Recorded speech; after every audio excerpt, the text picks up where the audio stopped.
please take a seat please take a seat មានន័យថាសូមអង្គុយ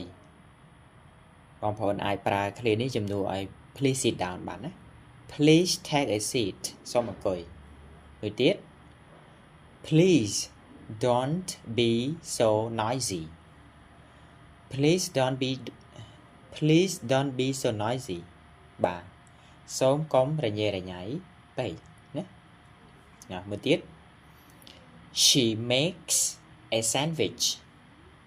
she makes a sandwich បានន័យថានាងធ្វើ sandwich មួយទៀត catch you later catch you later ចឹង catch you later នេះស្មើនឹង clear see you later បងប្អូនអាចប្រើជំនួសគ្នាបានណាចឹងណាបាទជួបគ្នាពេលក្រោយ catch you later bye for now បាទ bye for now ចឹងប្រើជំនួសឲ្យ goodbye ប្រើជំនួសឲ្យ catch you later អញ្ចឹងមិនមានន័យថាឲ្យតែយើងជួបគ្នាយើងប្រើតែsee you later អីចឹងទេយើងអាចមាន clear បន្ថែមទៀតចឹងណាបាទបន្តមកទៀត very well ល្អណាស់ watch នាឡិកា watch ណានាឡិកា what អ្វី with ជាមួយ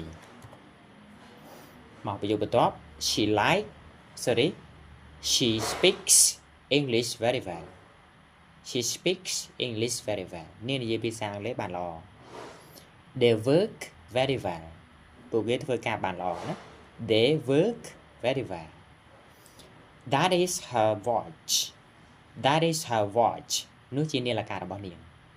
អញ្ចឹងពាក្យ watch នេះបើជាកិរិយាសព្ទមានន័យថាមើលវិញណា